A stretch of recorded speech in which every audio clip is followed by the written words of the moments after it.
Prepare-se para mergulhar no submundo sombrio das seitas mais perigosas do Brasil. Se você recebeu algum convite dessas seitas disfarçadas de igreja, tome muito cuidado, elas podem destruir sua vida e acabar com sua família.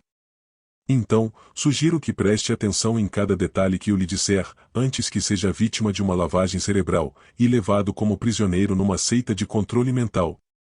Durante o episódio, vou explicar como identificar uma seita, então assista até o final. Por trás de uma fachada de igreja, esconde-se a seita mais perigosa do Espírito Santo, que trocadilho infeliz. Eu me refiro à seita cristã Maranata. Ela é tão perigosa, que chegou ao ponto de declarar ser fundada pelo próprio Senhor Jesus, por isso se autodeclaram como obra de Deus. Afirmam viver o cumprimento da profecia de Joel 2:28. Há de ser que nos finais dos tempos, derramarei do meu espírito sobre toda a carne, e vossos jovens terão visões e revelações. Ocorre que esta profecia se cumpriu nos 12 apóstolos, no Pentecostes. Dizem que o Espírito Santo é quem governa, e tudo é na base de supostas revelações divinas. Quando eu falo tudo, é tudo mesmo. A exemplo, dizem que os louvores, o modelo dos templos, o nome da organização, o pregador, o texto bíblico, tudo é decidido com base em supostas revelações divinas. E tem mais, até para batizar, o candidato é, entre aspas, apresentado ao Senhor, como se Deus tivesse o dever de aprovar ou não o batismo do pretendente. Para confirmar se as revelações são divinas ou humanas, usam a Bíblia numa espécie de bibliomancia, que é a arte de abrir o livro aleatoriamente, esperando receber de Deus alguma confirmação sobre assuntos da organização.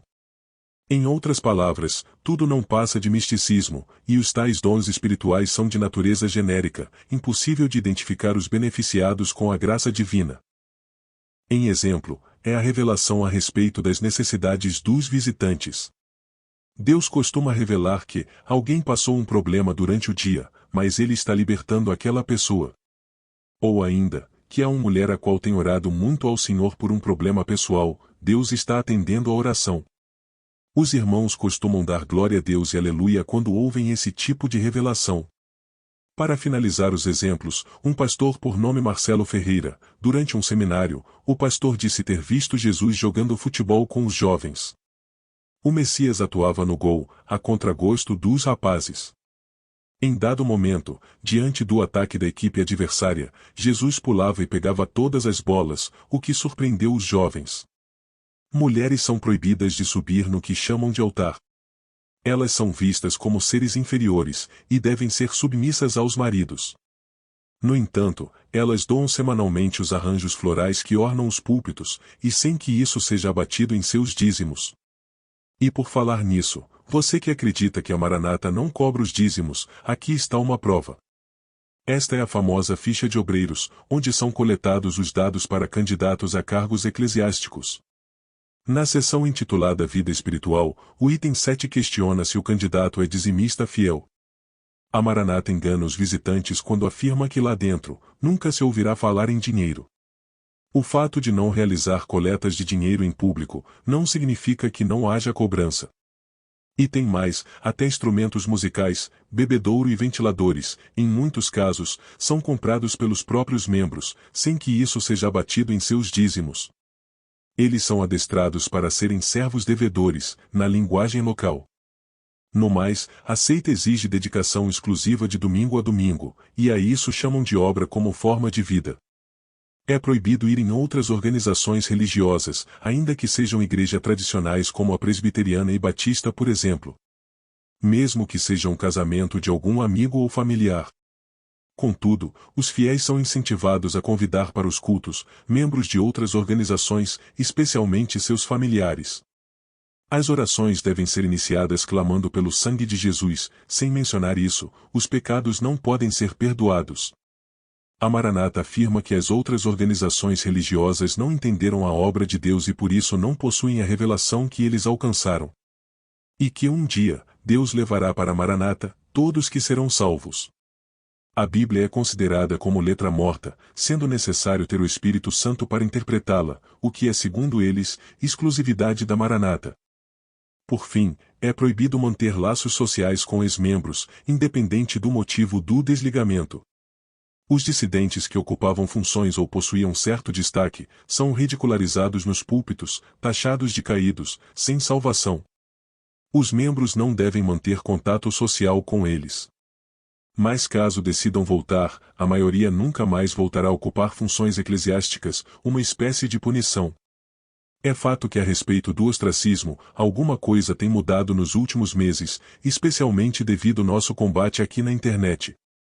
O fundador, Gedel Tigueiros, e outros pastores da alta cúpula foram presos numa operação que apurou desvio de dízimos durante anos. Eles foram soltos dias depois, mas durante o andamento do processo, Gedelti e parte dos pastores voltaram a ser presos, pela segunda vez, desta vez, acusados de ameaçar testemunhas, e até juízes e promotores que atuam no caso. Pior que o desvio de dízimo, foi a recondução de Gedelti à presidência, onde ficou até sua morte recente. A Maranata enfrenta um crescente êxodo de fiéis, especialmente devido ao acesso de informações como esta aqui na internet. Eu já publiquei centenas de conteúdos com flagrantes de templos esvaziados.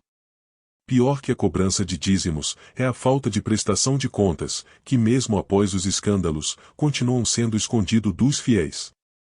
Seita cristã no Brasil.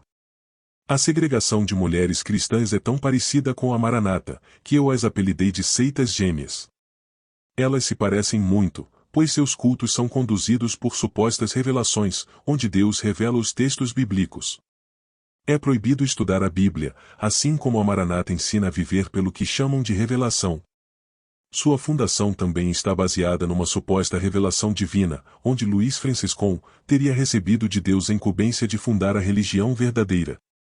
As coletas de ofertas não são realizadas em público, num sistema parecido com a Maranata. Ocorre que os fiéis são manipulados a entender que estão realizando a obra de Deus, e por isso se declaram como a graça de Deus. A salvação está vinculada à graça, mas também em boas obras. E fazer a boa obra, significa ofertar sem limites. Não são poucos os pedidos de ofertas feitos pelos anciões. Dias atrás, um líder chegou ao ponto de pedir que as mulheres cozinhassem em fogão a lenha, para que o dinheiro do gás fosse destinado aos cofres da seita. E também pediu aos homens, que deixassem o carro na garagem, a fim de doar o valor equivalente ao preço de encher o tanque do veículo. Assim como na Maranata, o nome da organização é idolatrado. As demais organizações são vistas como sem salvação. Consideram alguns pecados como para a morte, e chegam ao ponto de afirmar que Deus até pode perdoar, mas a congregação não dará perdão. Membros que cometem certos pecados, são evitados pela membresia. Uma espécie de punição social. A CCB também discrimina mulheres. Elas são proibidas de tocar outros instrumentos que não seja o órgão. E devem se apresentar nos locais de cultos trajando o véu, um acessório similar ao hijab, obrigatório para mulheres da religião islâmica. Apesar do uso do acessório não ser considerado errado, ela não deve ser usado como requisito para mulheres cultuarem a Deus. Isso não passa de preconceito. Eles se baseiam nas cartas de Paulo, em que as mulheres usavam o véu. Ocorre que isso é um costume da época, para aquela região, e para o cristianismo, isso não faz o menor sentido. Como ocorre na Maranata, as seitas costumam esconder certas doutrinas, numa tentativa de manipular sem afugentar o prisioneiro. Por isso, e por incrível que pareça, o uso do véu não está descrito como acessório obrigatório nos tópicos de doutrina da segregação de mulheres cristãs do Brasil. Costumam se autodeclarar a verdadeira pelo fato de não ter função de pastor em sua liderança, e afirmam que só o Senhor Jesus é nosso pastor. Ocorre que a função de ancião é a mesma de um pastor, apenas com nomes diferentes. As orações devem ser feitas sempre de joelhos, porque em pé ou deitado, Deus não ouvirá. Membros que deixam a CCB, são tratados como caídos da graça, e os membros são orientados a cortar todo o vínculo social. Além disso, costumam difamar o dissidente, assim como os membros da Gêmea Maranata fazem. Possuem atualmente 2 tipos de coletas, sendo uma delas destinadas a obras sociais. Ocorre que usam os recursos doados para promover a imagem da organização. Uma maneira eficiente de cobrar uma dívida do beneficiado. Todas religiões são vistas sem a graça divina, portanto, sem salvação. A CCB enfrenta um crescente êxodo de fiéis, provocados pelo acesso à informação que muitos fiéis tiveram com o acesso à internet. Seita Adventista do Sétimo Dia. Fundada nos Estados Unidos, a seita protagonizou o maior terror psicológico daquela década. Os adventistas surgiram de um movimento que profetizou a data exata para a volta de Jesus Cristo. Fiéis doaram suas casas e fazendas, corriam para os morros esperando ver a descida triunfal de Jesus Cristo. Após falhar nas previsões, passaram a contar com o apoio de Ellen White, agregada ao grupo. Ellen tornou-se para os adventistas uma espécie de papisa, assim como o Papa é para os católicos. Ela deixou mais de 2.000 trechos escritos, supostamente inspirados por revelação divina. Na época das previsões, tiveram a ideia de construir uma heresia para justificar o erro de cálculo. Dizem que Jesus de fato voltou, mas foi para o que chamam de Santuário Celestial. De lá, Jesus então estaria realizando o juízo investigativo, uma espécie de julgamento da humanidade. Alguns anos mais tarde, o nome de Ellen foi inserido na ficha de batismo. Hoje, para batizar na seita, é necessário aceitar Ellen White como profetisa. Dias atrás, o pastor Rodrigo Silva afirmou que isso foi um erro, e estão mudando a ficha batismal. No entanto, a mudança serve apenas para tentar suavizar a divindade de Ellen. A seita do Advento exige o pagamento de dízimos, e inclusive, diz que quem não paga, além de atrasar a volta de Jesus, não poderá ser salvo. Fiéis que decidem vender suas casas, devem pagar o dízimo do valor recebido, caso não tenham feito na construção ou compra do imóvel. Guardar o sábado é outra exigência para que o fiel alcance a salvação. Ellen White deixou muitos escritos, inclusive sobre práticas alimentares. Ela foi vegetariana, e incluiu seus costumes alimentares nas doutrinas da seita. É proibido comer carne suína, e a carne bovina deve ser evitada. Fiéis que consomem carne são julgados como mau exemplo para os demais. Ellen deixou vários escritos que discriminam pessoas de cor. Ela chegou a afirmar que essas pessoas seriam consideradas por Deus como se não tivessem existido. Disse também que estas pessoas não devem querer ser iguais aos de pele branca. Em um dos escritos mais polêmicos, Ellen afirma que eles não devem querer ser tratados como em igualdade com os brancos, nem se devem permitir casamentos interraciais. Num trecho de suas experiências espirituais, Ellen afirma ter ido a uma cidade celestial, e lá, teria encontrado com Jesus Cristo, e até conversado com ele. Na tal cidade celestial disse haver muitas frutas como figos, romãs, uvas e até o maná. Ellen teria pedido a Jesus que lhe permitisse comer das frutas, mas o mestre teria negado, sob pena de não conseguir retornar mais ao planeta Terra. A seita adventista prega que somente eles poderão ser salvos, pois se autodeclaram como a igreja remanescente, narrada em Apocalipse. Afirmam que somente eles guardam todos os mandamentos divinos, e especialmente por guardar o sábado, e não comer carne de porco. As demais organizações são consideradas como igrejas desobedientes, portanto, sem salvação. Ocorre que a guarda do sábado e os costumes alimentares dizem respeito ao povo judeu, e isso foi abolido na cruz. Eles se baseiam em textos em sua forma literal, sem compreender todo o contexto. Além disso, eles não guardam o sábado de forma correta, como fazem os judeus. Um exemplo simples é que eles fazem fogo no dia de sábado, e pela lei mosaica isso é proibido. A guarda do sábado é uma maneira eficiente de manter os fiéis sempre por perto, impedindo momentos de lazer, o que obviamente tende a sobrar mais dinheiro para ofertar aos cofres da seita sabatista. Enquanto acreditam guardar o sábado, milhões de brasileiros trabalham para manter o país funcionando.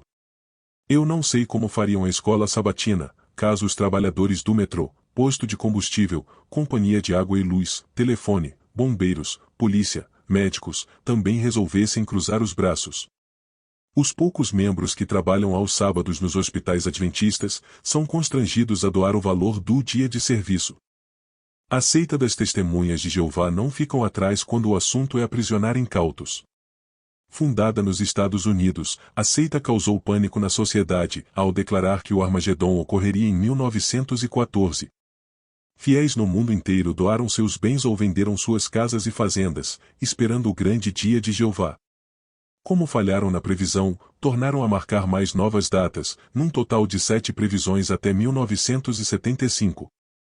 Nesse meio tempo, profetizaram que personagens bíblicos como Abraão, Moisés, Davi, Isaías e Samuel haveriam de ressuscitar, a fim de governar o mundo junto com as testemunhas de Jeová. Chegaram ao ponto de construir uma mansão para abrigar os patriarcas. O imóvel foi batizado como Casa dos Príncipes, ou Bet Sarim. A casa está situada em San Diego, na Califórnia.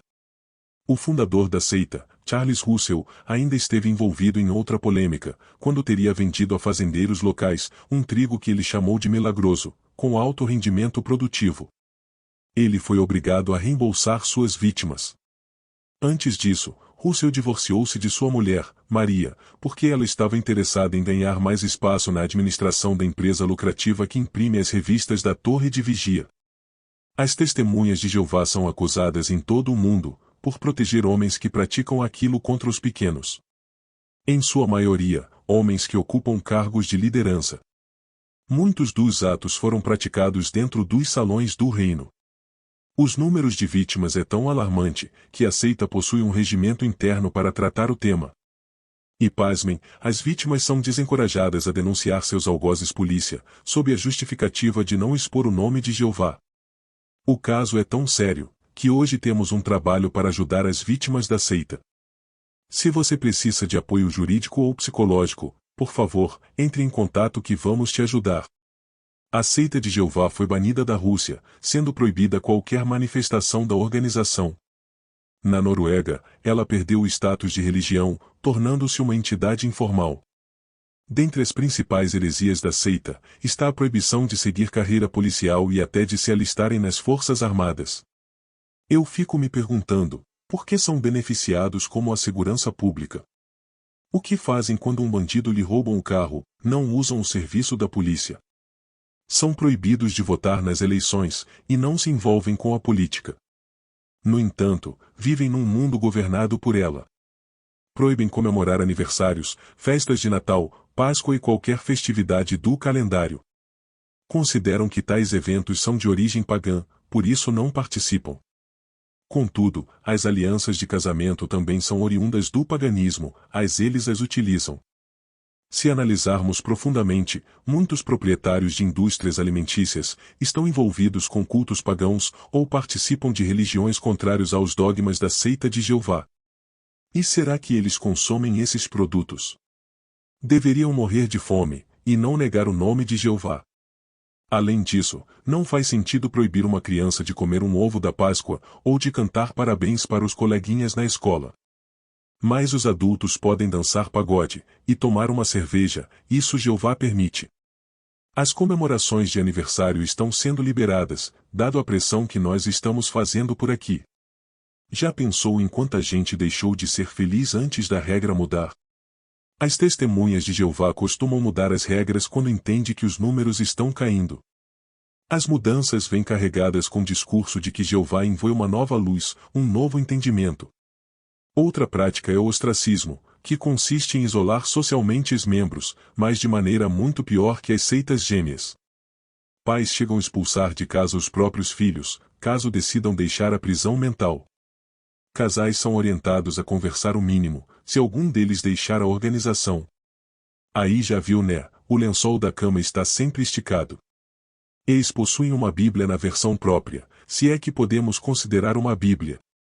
A tradução do Novo Mundo visa fundamentar suas heresias. Mesmo assim, vivem a atualizar rotineiramente. Fiéis são proibidos de realizar transfusão de sangue, mesmo que custe a própria vida. Num julgamento recente, o Supremo Tribunal Federal julgou uma ação movida pela seita. O grupo conquistou o direito de receber tratamento gratuito pelo SUS, através de uma terapia alternativa que substitui o sangue humano. Eles se baseiam numa passagem do Antigo Testamento, em que Deus proíbe a ingestão de sangue. Ocorre que a passagem bíblica diz respeito de ingerir sangue animal, e nada tem a ver com salvar vidas através da transfusão de sangue humano. Outra heresia é que acreditam que somente 144.000 homens testemunhas de Jeová poderão reinar nos céus. Os demais fiéis de Jeová viverão no paraíso, aqui na terra. Além disso, somente os autodeclarados como um dos 144.000 é que podem tomar a ceia. Nas reuniões de ceia, os fiéis apenas olham para os elementos, esperando que algum dos 144.000 participem, caso haja algum no local. Costumam afirmar que são únicos a levar o evangelho em domicílio. Ocorre que eles não levam evangelho algum, e os mórmons fazem o mesmo. Consideram que todas as religiões são falsas, e que eles fazem parte da única verdadeira. As demais serão destruídas no Armagedon. Dizem que não cobram dízimos de seus fiéis, mas os obrigam a disseminar as heresias em domicílio. Além disso, são obrigados a comprar as revistas que doam às suas vítimas. Fazem doações em formato parecido com a segregação cristã, manipulando os fiéis a acreditar que aquilo ali é governado por Jeová. Na verdade, os anciões do corpo governante são verdadeiros beberrões de uísque da melhor qualidade. Os salões do reino são construídos com recursos dos membros locais, e em caso de venda, o valor vai para a matriz nos Estados Unidos. Se gabam por não cobrar o dízimo, no entanto, estimulam os fiéis a doar tudo para Jeová, inclusive joias, imóveis e até conta bancária. Há um departamento exclusivo para cuidar de toda a documentação. Incentivam o fiel a doar o patrimônio, deixando tudo para Jeová após sua morte. Se você é filho de pais TJ, cuidado, você pode ficar sem o teto, procure um advogado. Os membros são desencorajados a cursar faculdade, pois isso é coisa do anticristo. Acontece que Jeová também mudou de ideia sobre esta regra, e nos últimos dias, uma nova luz permite que os fiéis cursam o ensino superior. Como disse, a pressão exercida através da internet tem feito mudanças significativas. Agora eu pergunto: quantas pessoas deixaram de seguir a profissão dos sonhos? Vão recuperar o tempo perdido? Quantos aniversários não foram comemorados? Voltarão ao passado? O grande perigo em se tornar um prisioneiro numa seita de controle mental é que impõe heresias que com o tempo são obrigados a revogar. Mas antes que isso aconteça, milhões de vítimas tiveram suas vidas arruinadas. Estamos perplexos com a quantidade de fiéis que deixaram de estudar para ter uma qualidade de vida melhor, e agora foram surpreendidos com a nova luz de Jeová. Nenhuma heresia dura para sempre. Seita dos Mórmons. Autodeclarada como a Igreja de Jesus Cristo, dos Santos dos Últimos Dias, fundada nos Estados Unidos por Joseph Smith, o falso profeta afirmou ter conversado com Jesus Cristo e até com Deus Pai. Após o encontro, um anjo por nome Moroni, teria lhe entregado um livro de ouro, e o incumbido de traduzir para o inglês. Smith passou a praticar a poligamia, inspirados pelos personagens bíblicos, como Salomão por exemplo. Segundo a própria seita, Smith teve 48 esposas, incluindo uma menor de 14 anos, embora não tenha tido relações íntimas com todas. Realizam o batismo de mortos, pois acreditam que continuarão a viver em família no mundo vindouro. O dízimo é obrigatório. É necessário ter pago em dia os últimos 12 meses, para que se tenha o direito de adentrar no templo, considerado puro. Quem não paga o dízimo não recebe a carteirinha de pureza. Fiéis são orientados a deixar de comer, mas jamais deixar de pagar o dízimo. No site da organização, há longos textos de incentivo a superar as aflições sem deixar de pagar o dízimo. Dizem que Deus pode honrar a fidelidade. Como se Deus aceitasse propina, ou necessitasse de algum dinheiro sujo. A seita dos Mórmons não permitia que pessoas de cor ocupassem cargos na organização. Isso mudou a partir de 1978, devido às novas leis americanas. No livro de Mórmon, 2 Nefe capítulo 5 versículo 21, há um trecho que diz: E como eram brancos, notavelmente formosos e agradáveis, a fim de que não fossem atraentes para meu povo, o Senhor Deus fez com que sua pele se tornasse escura. Há outras passagens que defendem o preconceito contra pessoas de cor. Além do livro de Mórmon, a seita faz uso do livro Doutrina e Convênios, e pérola de grande valor. A Bíblia é considerada um livro desatualizado. Smith foi preso acusado de ser um falso profeta e por fraude. Ele foi morto na prisão, junto com seu irmão, quando uma multidão que aguardava o julgamento invadiu o local.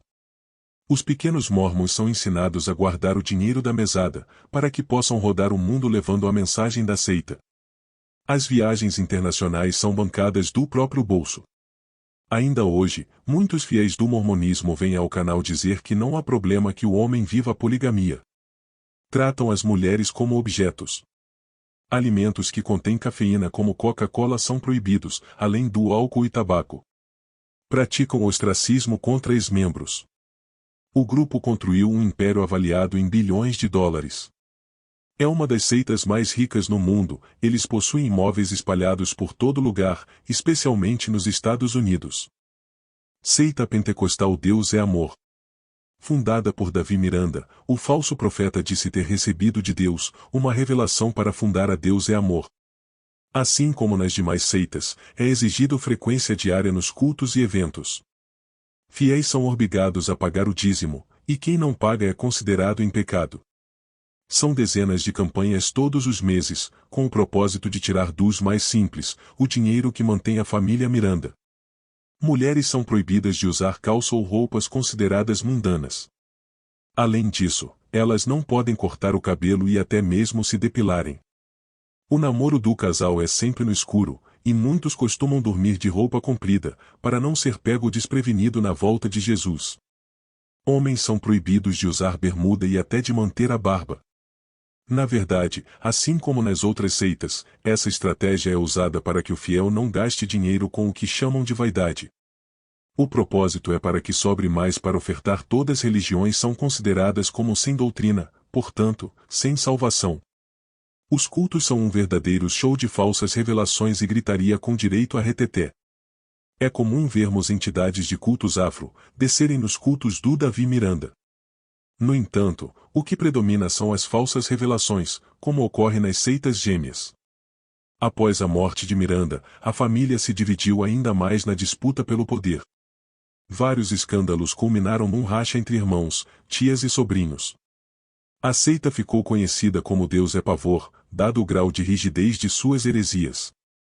De todas que estudamos até aqui, a Deus é Amor e as Testemunhas de Jeová são as piores no sentido de restringir a vida social dos fiéis. Na seita pentecostal Assembleia de Deus, o maior problema é a cobrança de dízimos. Fiéis são doutrinados a pagar o dízimo como mandamento. Pastores presidentes geralmente ganham fortunas, e gozam de vários privilégios bancados por membros, em sua maioria, pobres que vivem de um salário mínimo. Meses atrás o pastor Wagner Gabi comprou com dízimos um apartamento no valor de 3 milhões de reais. Além disso, uma frota de 5 carros e até uma Hilux SW4 e mais 11 aparelhos iPhone. Quem não paga o dízimo é colocado para fora e exposto publicamente como rebelde. A seita também ameaça fiéis que tentam sair da prisão mental. São taxados como fracos na fé e desobedientes. É uma seita que tem o poder de manter os fiéis de geração em geração. As falsas revelações e a bagunça nos cultos é algo assustador, gritaria para todo lado, como se Deus fosse surdo, ou que precisássemos pregar através de motivação e reteté. Em outras palavras, agem como coach, não como pregadores da palavra. Sua fundação foi através dos estrangeiros, Gunnar Wingren e Daniel Berg. As Assembleias de Deus estão divididas em várias convenções, e cada uma possui ainda centenas de divisões, pois as congregações funcionam de modo independente. Dentre algumas das principais lideranças estão os pastores Silas Malafaia, Samuel Ferreira, José Carlos Lima, o Raposo e Wellington Bezerra. Nos últimos dias, o pastor Wellington Costa Júnior, líder da Convenção Geral, recebeu em São Paulo uma equipe de alfaiates oriundos de Belo Horizonte. Os estilistas foram contratados para ir a São Paulo medir os novos ternos do pastor. Você saberia responder de onde ele tirou o dinheiro para bancar o luxo? Do dízimo é que não foi. Esses são apenas alguns dos pastores que costumam arrebanhar centenas de milhares de fiéis, e agem descaradamente para tomarem o dízimo. Silas Malafaia chegou ao ponto de pedir doações de R$1 milhão e até ofertas no valor 30% para pessoas que vivem do aluguel. Seitas neopentecostais universal, mundial e internacional. É difícil entender como as pessoas acreditam nesses falsos profetas. Enquanto as seitas anteriores tentam parecer igrejas, as neopentecostais escancaram o que são diante de nossos olhos, sem rodeios. Aprenda uma coisa: Deus não precisa do seu dinheiro. Ele não vai te abençoar porque tu pagou o dízimo. Se Deus agisse dessa maneira, seria muito fácil, todos nós seríamos prósperos e não ficaríamos doentes. O reino dos céus não é comprado com dinheiro ou esforço humano. O capítulo 3 de Malaquias não diz respeito à igreja. O famoso versículo, roubará o homem a Deus, não se refere à igreja que aceitou Jesus como Salvador. Essa passagem diz respeito ao povo judeu. Quando Israel saiu do Egito, Deus os entregou à terra prometida, tendo-as dividido em 11 tribos. Apenas uma das tribos, a de Levi, ficou sem o direito à parte da terra. Deus teria os separado para servir no templo, realizando sacrifícios de animais e cuidados das liturgias. Por esta razão, Deus ordenou ao povo que entregasse o dízimo para a tribo de Levi. O dízimo era de alimentos, apenas o suficiente para alimentação. Após a morte de Cristo, o templo foi destruído, e o sacrifício cessou. Logo, os judeus deixaram de entregar o dízimo de alimentos. Você acha mesmo que tão poderoso e capaz de realizar a obra de Deus com dinheiro? Não há passagem alguma na Bíblia em que Deus exige pagamento de dízimo. Há trechos em que há pedidos de ofertas voluntária, mas os recursos eram destinados a ajudar órfãos e viúvas. Naquele tempo, não havia INSS, e algumas mulheres com seus filhos ficavam desamparados, caso o marido morresse ou lhe abandonassem. Você conhece alguma igreja que destina o dízimo para ajudar necessitados? Elas fazem doações de fachada, apenas para lhe causar a impressão de que ajuda o próximo, e com isso, atrair ainda mais prisioneiros. Não se engane. A respeito das curas, eu nunca vi Edir Macedo, Valdemiro ou qualquer outro pastor irem nos hospitais curar doentes. E sabe por que não fazem isso? Porque lá os doentes são verdadeiros, têm diagnóstico, têm exame. Nunca vi curar câncer, aleijado ou um cego. Agora curar dor de cotovelo todo pastor diz que cura. Sobre demônios, fique digo o mesmo. Tudo não passa de hipnose ou atores pagos. Desobsediar uma pessoa é bem diferente do que você assiste aqui no YouTube. Identificar uma seita é mais simples do que imagina. Enquanto teólogos apresentam centenas de trechos bíblicos e brigam entre eles por quem tem a razão, eu te explico de forma simples. Grave isso. Todo sistema que aprisiona fiéis é uma seita. Todo sistema que aprisiona fiéis é uma seita. Mais uma vez. Todo sistema que aprisiona fiéis é uma seita. É só isso. Deus nunca obrigou ninguém a segui-lo. Eu posso acreditar que um par de sapatos vermelho é o meu Deus. E não há problema nisso. As pessoas são livres para crer no que quiser. Não importa o segmento religioso. Nenhuma religião pode te garantir a salvação, aliás, nem sabemos como é do outro lado da vida. Se você está num sistema que lhe impede de sair, tenha certeza, você está numa seita perigosa. Deus nos livre das seitas. Amém.